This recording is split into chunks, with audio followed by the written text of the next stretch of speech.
Well, good afternoon to you again. Friday, innit?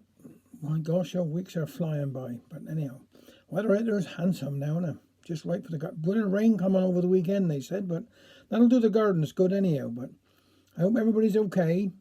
Stay safe. It'll be all right. And if the Lord to spare me, hopefully I'll be here again Monday. If you can put up with me for a bit longer, tell you a few more yarns. All right. Now this here one's called Down Cobbler Shop. If anybody want me, I'm down Cobbler Shop. My second pair of best boots want having, said Feather.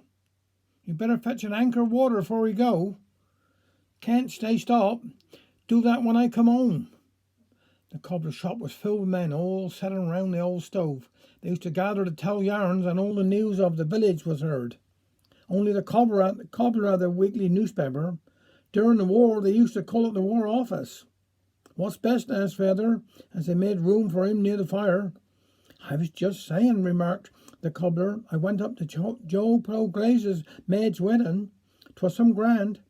Plenty to eat and drink, and poor old Joe had to propose a toast to Granny.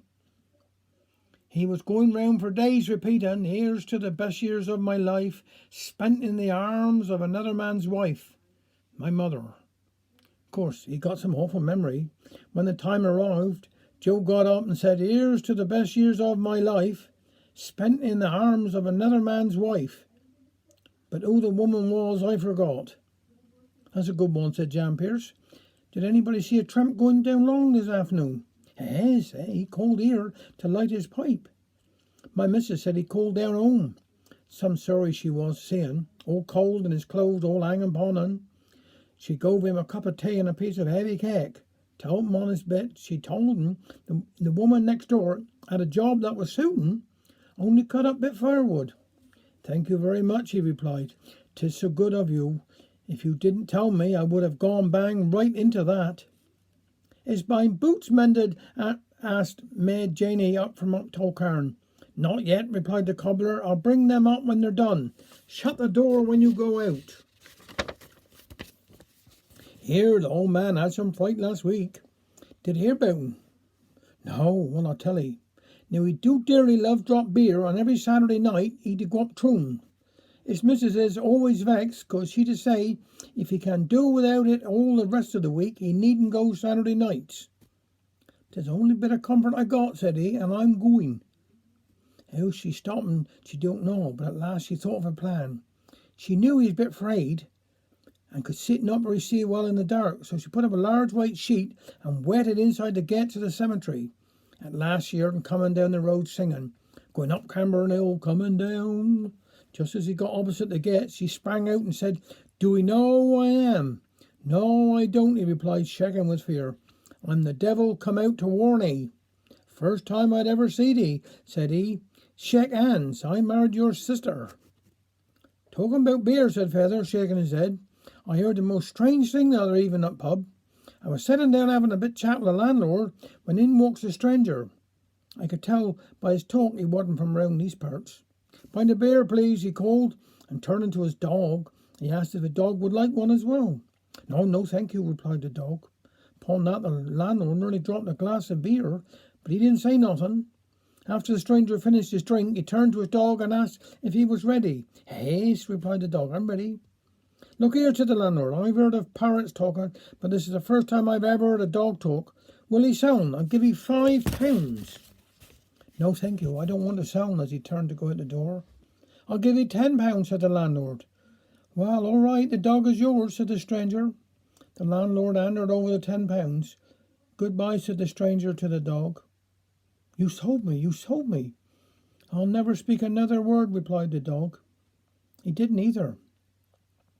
Everyone in the cobbler shop had to admit it was a bit of a most strange thing that had ever happened in the village for many years since Farmer Rooster's laid an egg.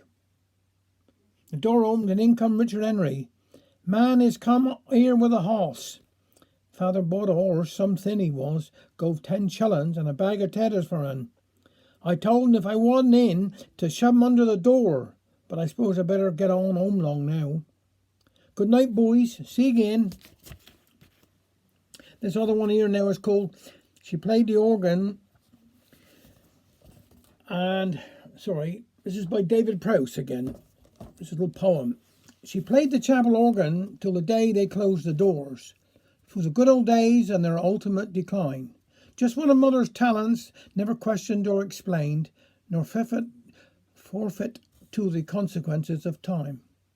I never thought to ask her how it was she never ever learned this mastery of organ stops and keys. It was something I accepted as an element of life, like sunrise or the humming of bees. She told me of her childhood with a photograph or two. I listened but was never once deceived. It was all so unrelated to the woman I beheld. She had always been a mother, I believed. From birth we look around us and we slowly take it in, through images imprinted on the brain. So we see the folk who tend us not as people with the past, but only as the parents they became. For us, our own arrival was the day the world began.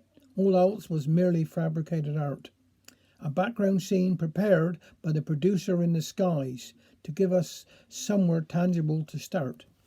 It takes a while before it dawns that we are not unique, and Mother too was once serene and fair, and dreamed her dreams of life and love, and scanned the scudding clouds as starlight gleamed and danced upon her hair. And then you wonder how she feels just underneath that smile. Is this the great fulfillment she desired?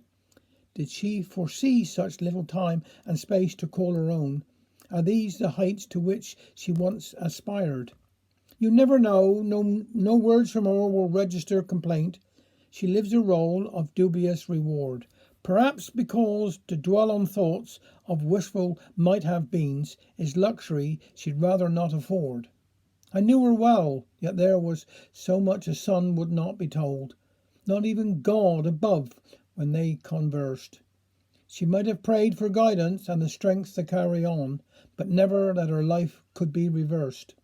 So she played the chapel organ in accordance with his wish, as though commissioned many years ago.